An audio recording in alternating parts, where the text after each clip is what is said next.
오늘은 5장 12절부터 21절까지 말씀 함께 나눕니다. 기독교는 믿음의 종교입니다. 여러분, 우리가 아는 진리, 우리가 아는 말씀, 우리가 아는 교리는 사실 믿음이 있기 때문에 이해하고 알게 되는 거죠.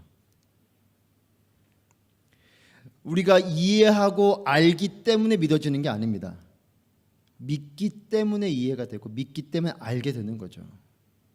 여러분, 이해하고 아는 것은 상식의 범위 안에 있는 것이에요. 상식의 범위 안에 있는 것들은 이해하고 아는 것이 쉽습니다. 하지만 상식을 벗어난 영역에 있는 것들은 이해되지 않습니다. 그렇기 때문에 알기가 어려운 거죠. 사실 우리가 다 믿기 때문에 그것을 이해하고 아는 거지, 여러분들이 이해하고 알기 때문에 믿는 게 아니에요. 예를 들면 천지창조, 하나님 말씀으로 천지를 창조하셨다, 이게 이해가 되십니까? 우리가 믿기 때문에 그걸 이해하는 거지, 우리가 이것을 이해하고 믿은 것은 아니에요. 모세의 기적, 저 이번에도 이집트를 다녀왔지만 홍해가 갈라지는 그 일이 여러분 어떻게 이해가 됩니까?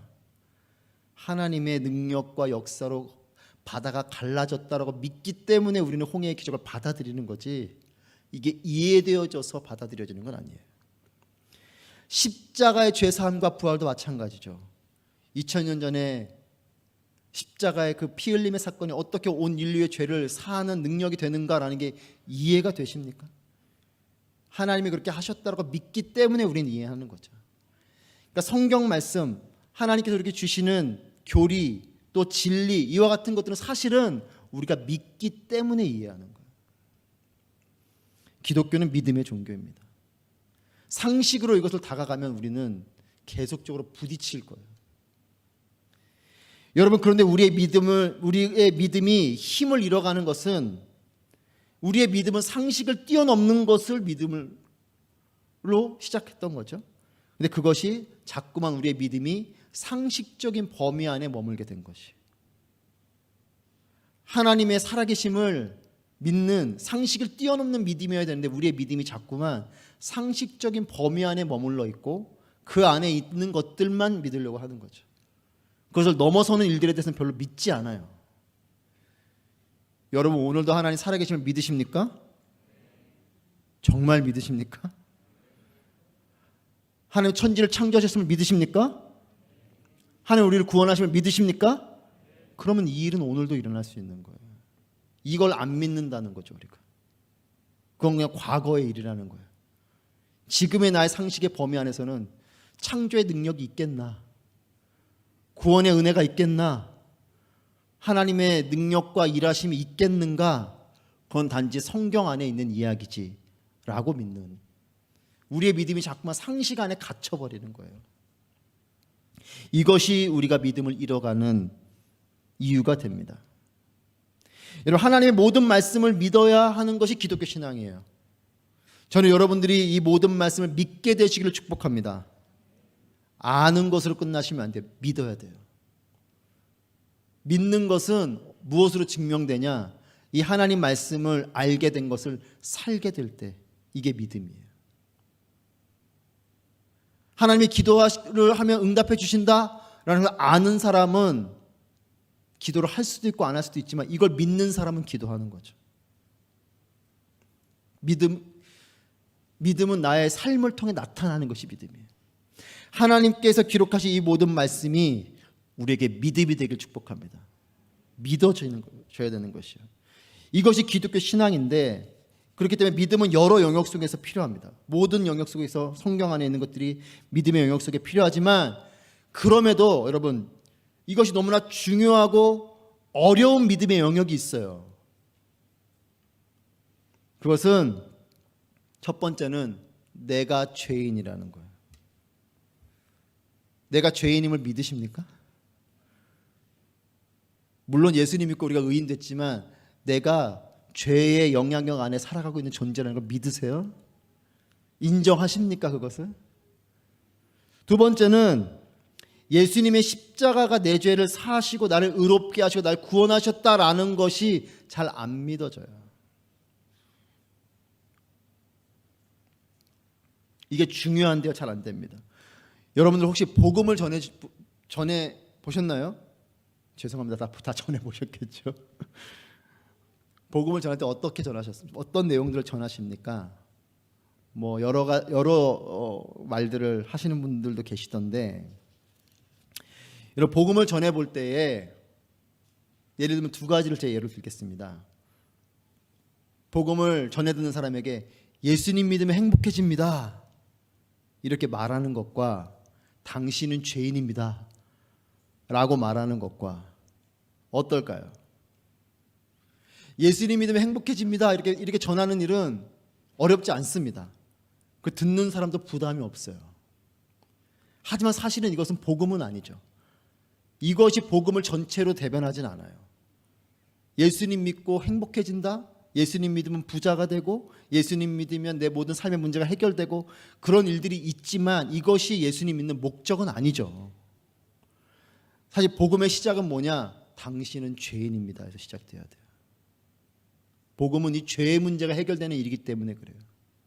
그런데 당신은 죄인입니다라고 말하면 그 말을 듣는 사람은 어떻게 반응하는지 여러분 상상이 되시죠? 경험하신 분들도 계실 겁니다. 득달같이 화를 내죠.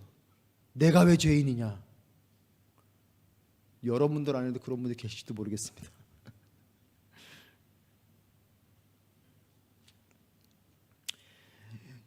당신은 죄인입니다. 이 말을 들으면 어떤 사람은 소수는 그 말에 깜짝 놀라요. 그리고 정말 회개하는 사람도 있어요. 근데 많은 사람들은 그 얘기하면 그 말을 당신은 죄인입니다라는 말하는 사람에 대해서 분노하고 공격하고 도전해와요. 내가 왜 죄인이냐? 그럼 넌 죄인이 아니냐? 나만 왜 죄인이냐?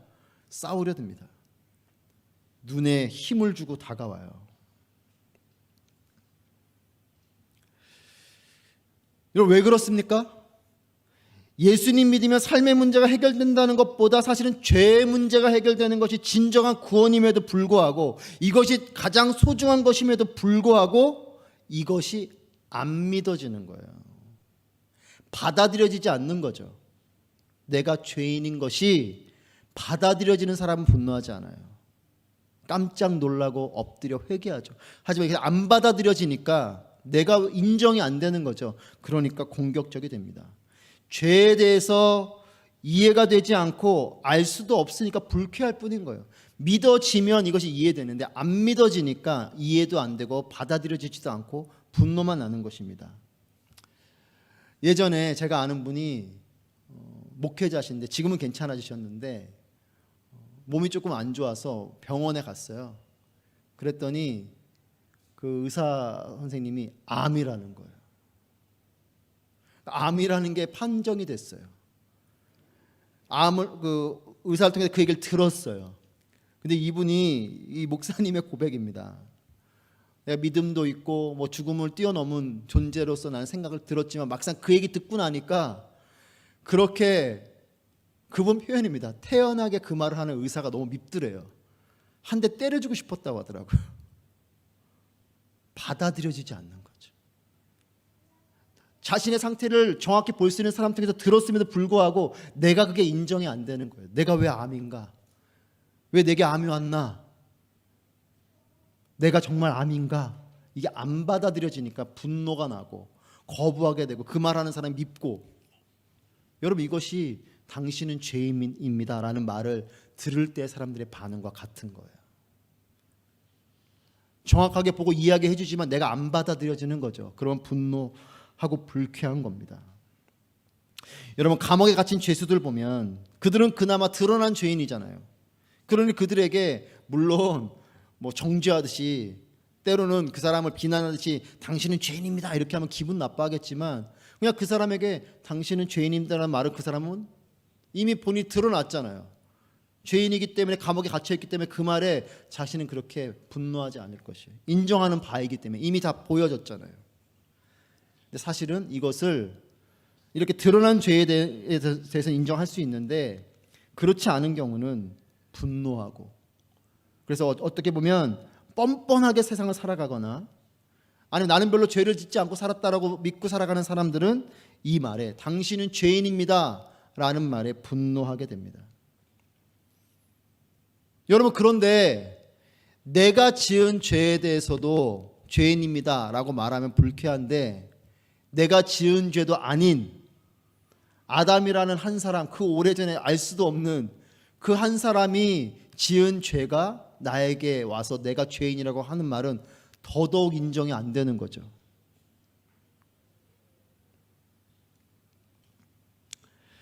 여러분, 아담이 어떤 일을 했습니까? 선악과를 먹었잖아요.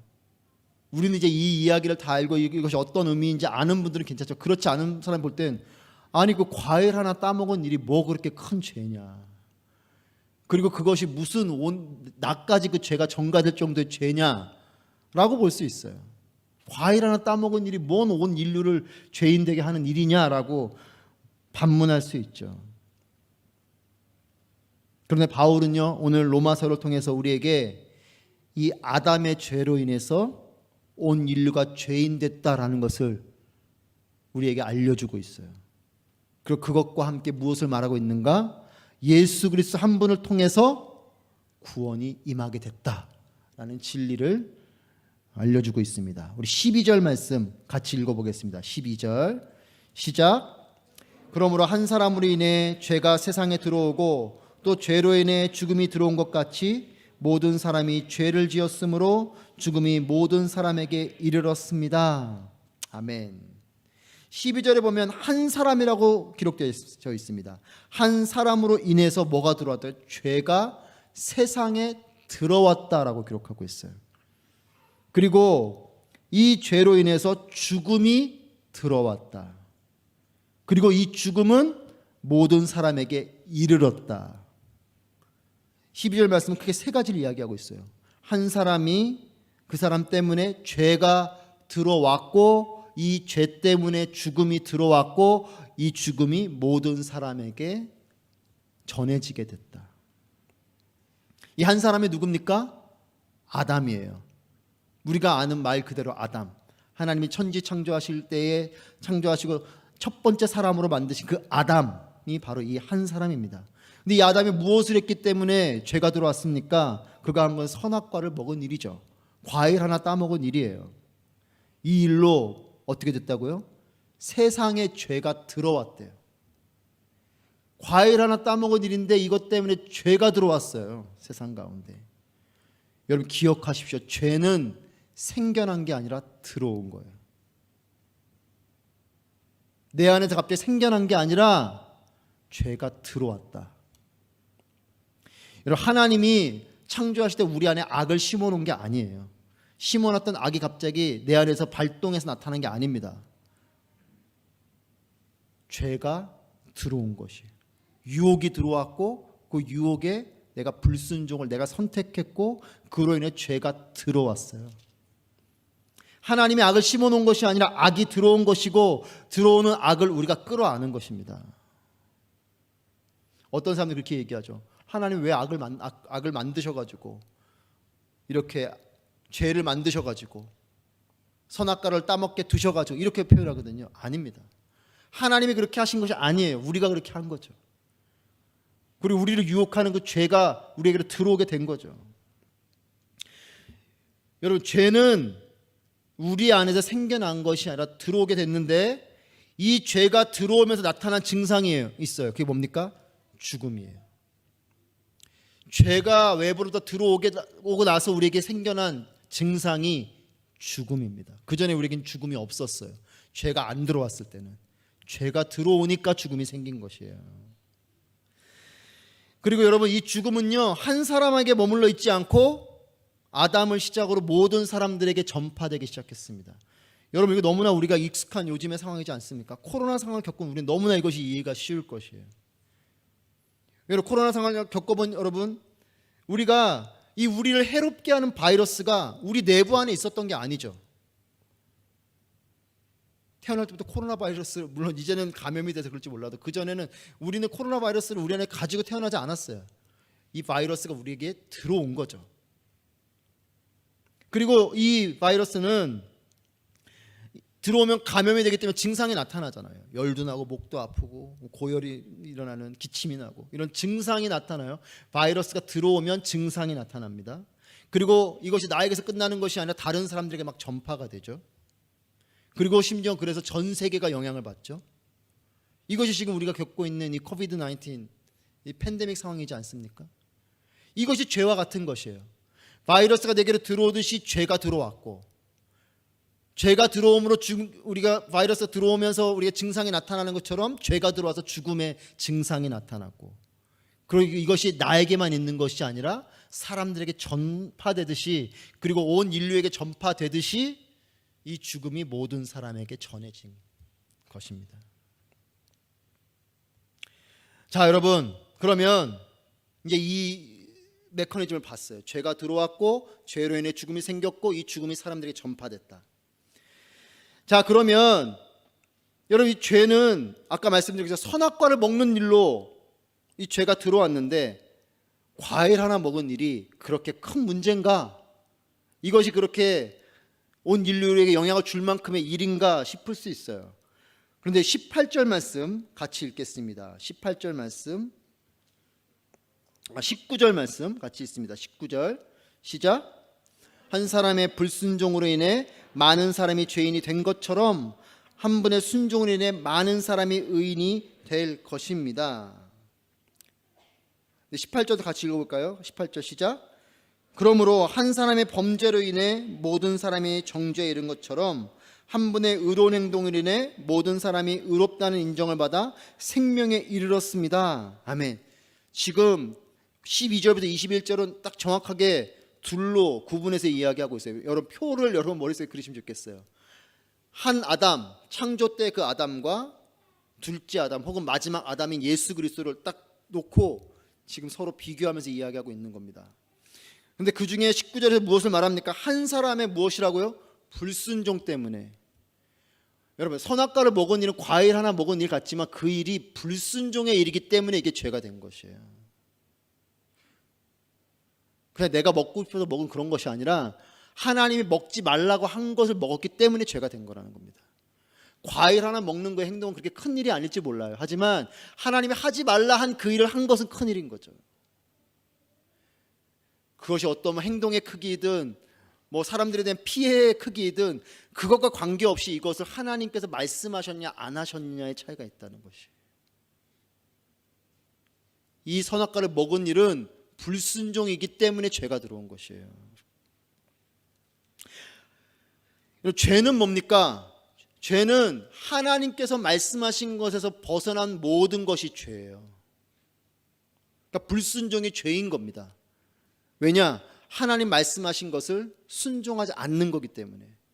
하나님이 하라고 하신 것을 안 한 것도 불순종이고 하지 말라고 한 것을 한 것도 불순종이죠.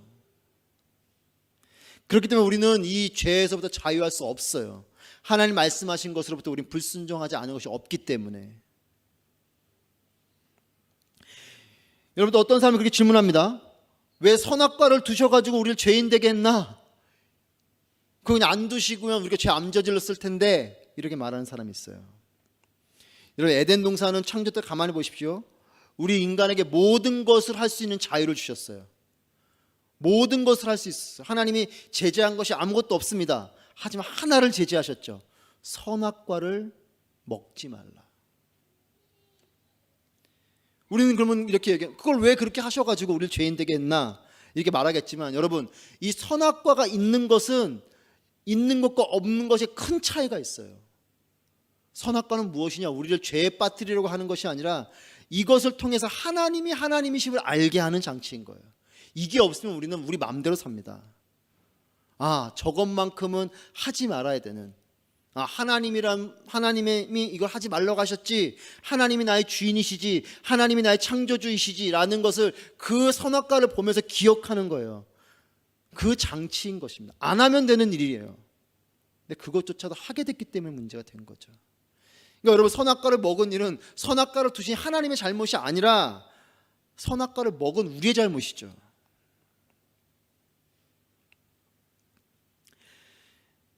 여러분, 창조주 하나님은 하나님과 피조물과의 그런 자유로운 관계 속에서, 하지만 질서와 사랑이 있는 관계 속에서의 자유함입니다. 여러분, 자유함이 모든 통제가 없는 자유함은 사실 자유가 아니죠. 제가 예전에도 축구 경기를 비유했지만 경기장에 라인이 있어야 그 안에서 자유롭게 뛰는 게 의미가 있죠. 라인이 없으면 마음대로 뛰는 건 아무 경기가 되지 않아요. 축구공을 가지고 마음대로 저기 두바이까지 공을 몰고 가면 무슨 축구 경기가 되겠습니까? 그 라인 안에서, 통제 안에서 자유로움이 진정한 자유로움인 거죠. 그러니까 뭐 선악과가 있는 상황 속에서 자유를 누리는 게 자유인 것이에요. 여러분 13, 14절 말씀 같이 읽겠습니다. 13, 14절 시작. 율법이 있기 전에도 죄가 세상에 있었으나 율법이 없을 때는 죄가 죄로 여겨지지 않았습니다. 그러나 아담 시대부터 모세 시대에 이르기까지 아담의 범죄와 같은 죄를 짓지 않은 사람들에게까지 죽음이 왕노릇했습니다. 아담은 오실 분의 모형입니다. 자, 선악과를 먹는 그 일이 불순종의 일이고 그것 때문에 죄가 들어왔다는 것이에요. 그 선악과는 하나님의 되심을 위한 하나님의 장치인 것을 우리가 기억하면서, 자, 그러면 13, 14절에서 이 죄가 들어온 인류는 어떤 상태로 갔냐? 일단 에덴 동산에 쫓겨났죠. 그리고 이 존재는 죽음의 존재가 되죠. 그전에 영원히 사는 존재였는데 죄 때문에 이제 죽음이 왔어요. 그러면서 이 인류는 이 아담의 자손이 가인과 아벨의 사건을 시작으로 쭉 보십시오. 이제 이 인류는 한 번 죄가 들어오니까 어떤 일이 벌어지는가? 이 죄는 우리 안에서 끊임없는 죄를 낳기 시작해요. 더 다양한 죄를 짓고 더 강도 높은 죄악들을 짓기 시작합니다. 살인을 벌이고 거짓을 하고 하나님을 향해서 반목하고 도전하고 불평하고 심지어는 하나님을 인정하지 않고, 이런 우리의 죄가 점점 인류가 죄가 이렇게 표현은 그렇습니다. 죄가 발전하고 있죠. 여러분, 그래서 하나님 모세를 통해 율법을 주시는 것이에요. 13절 말씀은 모세에게 율법을 주기 전에 이미 우리는 죄인이었다는 겁니다. 근데 사람들이 죄인인 것을, 뭔가 죄인지를 잘 모르고 그냥 지나가고 있어요. 그래서 하나님이 율법을 통해서 이렇게 하는 것, 이것은 하고 이것은 하지 말고 이것을 어기는 것은 죄다라는 율법을 주신 것이죠. 그래서 율법을 주고 난 이후에 율법으로 인해 우리는 죄가 무엇인지 알게 됐지만, 사실은 그런데 율법이 주어지기 전에도 이미 우리는 죄인이었다라는 것이. 아담의 원죄 이후에 우리 인류는 율법이 없는 그 시기에도 우리는 죄인이었다. 단지 우리가 그것을 알지 못했다라는 것이죠. 여러분, 아담의 죄로 인해서 인류에는 죄가 들어왔고 그 자손들은 죄의 영향력 아래서 태어나고 또 영원히 살았던 존재이지만 죽음의 존재가 되었고, 그들은 이미 죄인이고 죄를 또 범하고 그럼에도 스스로 죄인임을 알지 못하는 이런 존재로 살아가다가 율법을 통해 죄를 알게 해주신 것이에요. 죄가 죄로 여겨지지 않았다는 건 그 의미입니다. 죄가 없다는 뜻이 아니라 죄가 있는데 이 죄를 잘 모르는 거죠. 여러분, 알고 지은 죄보다 모르고 지은 죄가 더 마음껏 지을 수 있잖아요. 그 죄를 범해도 별로 거리낌이 없는 거예요. 그냥 마음대로 하는 거죠. 여러분, 아담 한 사람으로 인해서 죄가 들어온 것에 대한 안타까움이 있지만 하나님은 그런데요, 이와 같은 절망 속에서 은혜를 베푸시는 분이라는 것을 기억하십시오. 이 절망의 존재인데 이 절망의 존재에게 하나님 은혜를 베푸십니다. 14절 말씀에 이 아담을 이야기하면서 뭐라 말하냐면, 그런데 이 아담은 오실 분의 모형이다. 오실 분이 누구십니까? 예수 그리스도인 것이. 아담 한 사람은 절망의 존재이고 아담 때문에 참 야속하게도 죄가 들어왔는데, 하나님은 이 한 사람 아담을 통해 들어온 이 죄를 한 분 예수 그리스도를 통해서 해결하기로 하는 하나님의 은혜를 베풀어 주셨다라는 겁니다.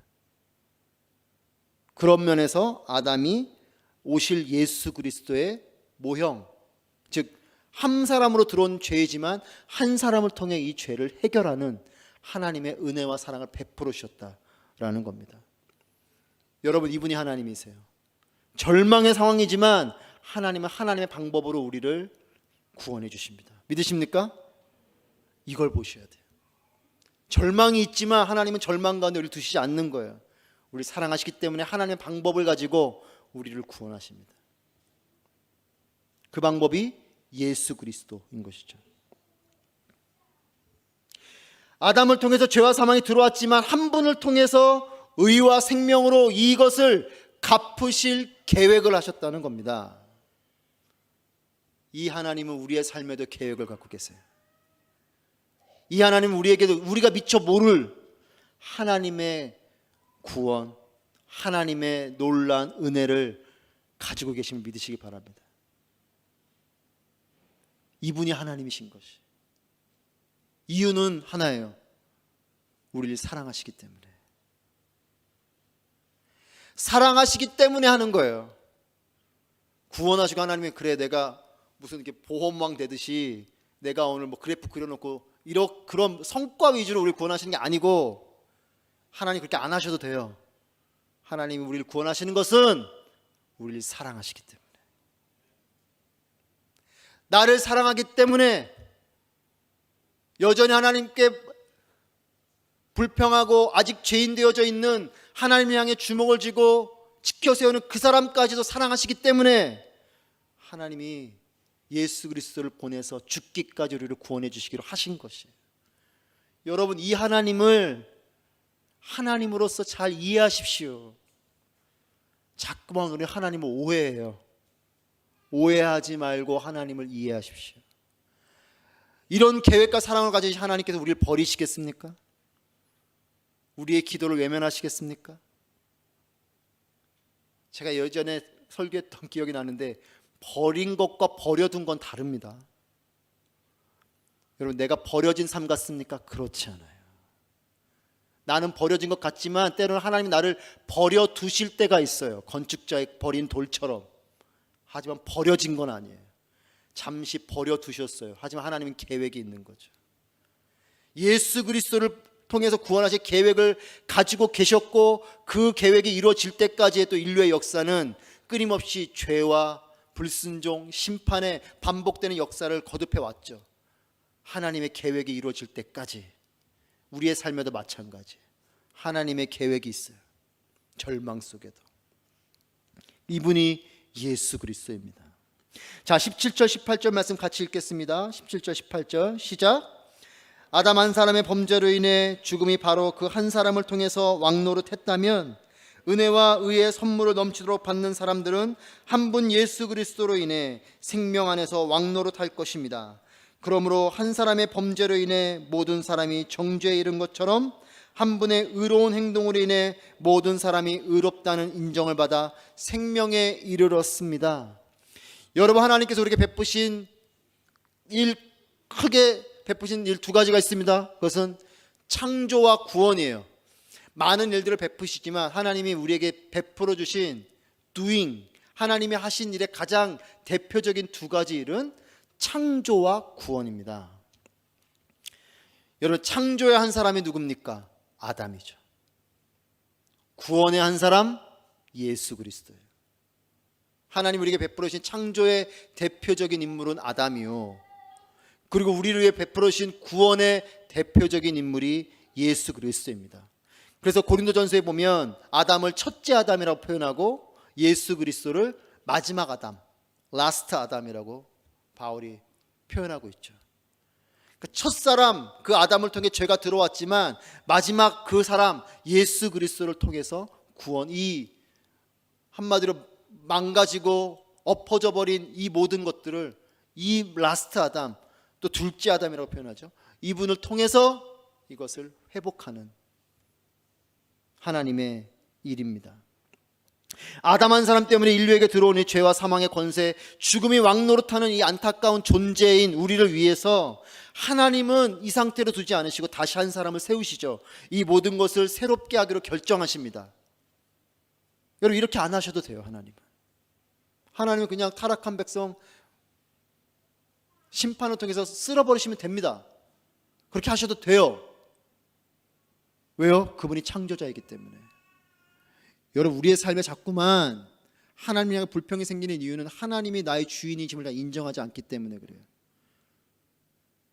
하나님의 것은 하나님의 거고 내 건 내 거라는 거죠. 그래서 자꾸만 하나님하고 갈등이 벌어집니다.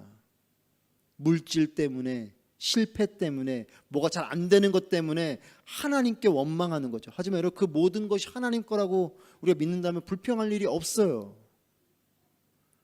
내가 가진 모든 물질이 하나님 거면 그것이 많아진들 적어진들 그냥 하나님 거로 여기고 살면 우리에게는 그저 하나님 감사함으로 살게 되는 거죠.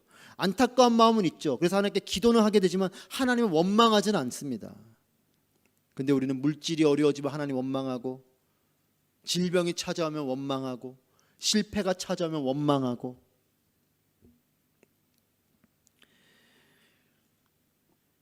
여러분, 하나님이 이렇게 안 하셔도 되는 분이세요. 하지만 그럼에도 하나님은 우리를 구원하기로 결심하셨어요. 왜요? 하나님의 사랑 때문에. 여러분, 누군가의 실수를 대신해서 그것을 치워주고 회복하는 사람은 어떻습니까? 희생과 대가를 치러야 됩니다. 제가 어릴 적에 기억이 나요. 그때 기억에 한 제가 5살 뭐 정도 됐었을 것 같아요. 몸이 조금 안 좋았던 것 같습니다. 그런 상태에 어머니랑 같이 버스를 탔어요. 그리고 몸도 좀 안 좋은데 버스를 타니까 멀미가 난 거죠. 그럼 어린 아이가 얼마나 통제를 하고 자제를 하겠습니까? 그냥 그대로 구토를 해버렸어요. 버스 안에서. 그러면 버스 안은 난리가 났죠. 그런데 저희 어머님이 주섬주섬 가방에서 손수건을 꺼내서 그렇게 토해낸 그것을 치우시는 거예요. 사람들의 원성을 듣고 따가운 눈총을 받으면서 그걸 하고 계시는 겁니다. 누군가의 실수를 대신하고 감당하는 사람은 이와 같은 희생과 대가를 치르게 되는 거죠. 아담을 통해서 벌어진 이 놀라운이 아니죠. 엄청난 실수를 예수님께서 친히 다 감당해 주신 것이. 어그러뜨려 놓은 것, 더럽혀 놓은 것, 망가뜨려 놓은 것을 하나하나 매를 맞으시고 눈총을 받으시고. 저희 어머님이 왜 그렇게 하셨을까요? 제가 아들이니까, 저를 사랑하니까 남들이 욕을 해도 묵묵히 그 일을 하는 거고, 남들이 눈총을 줘도 그 일을 하는 거예요. 예수님이 그렇게 십자가에 달리신 거라고요. 우리가 자녀니까, 우리를 사랑하니까 그렇게 조롱을 해도 침묵하시고, 고통이 있어도 견디시고, 그렇게 희생을 치르고 대가를 치른 것이. 아담 한 사람이 벌여놓은 엄청난 일들이지만 예수님이 그걸 하나하나 해결하시는, 이것이 십자가의 구원이에요. 여러분, 이 하나님이 어떻게 우리를 버리시겠습니까? 이 하나님이 어떻게 우리를 외면하시겠어요?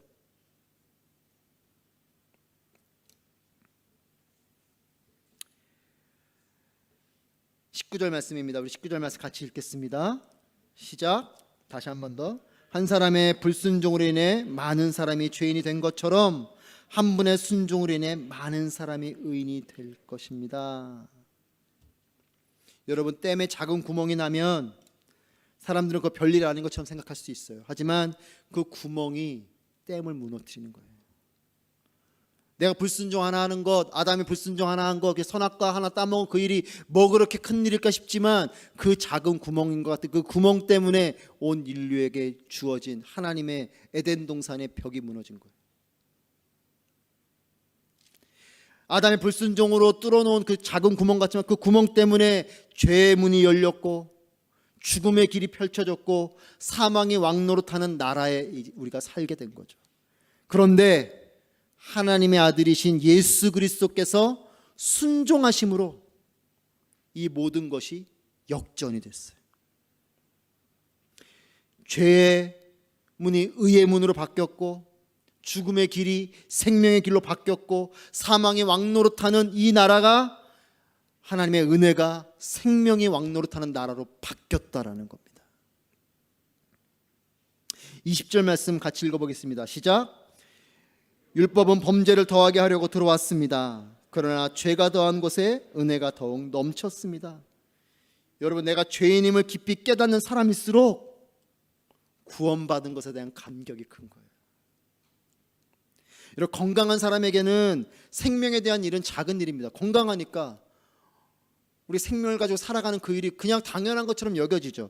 하지만 시한부 선고를 받은 사람에게는 어떻습니까?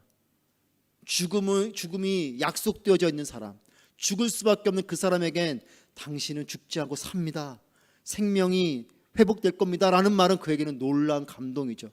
건강한 사람에게 당신은 잘 살 겁니다 말은 고맙긴 하지만 그렇게 감동은 안 되지만 죽음을 맞이한 사람에게 이것은 놀라운 일인 것이에요. 내가 의인인 것처럼 살아가는 사람에게 당신이 구원받았습니다라는 말은 그렇게 감동이 안 됩니다. 하지만 내가 죄인임을 깊이 깨달은 사람은 내가 구원받은 것에 대한 감격이 있는 것이.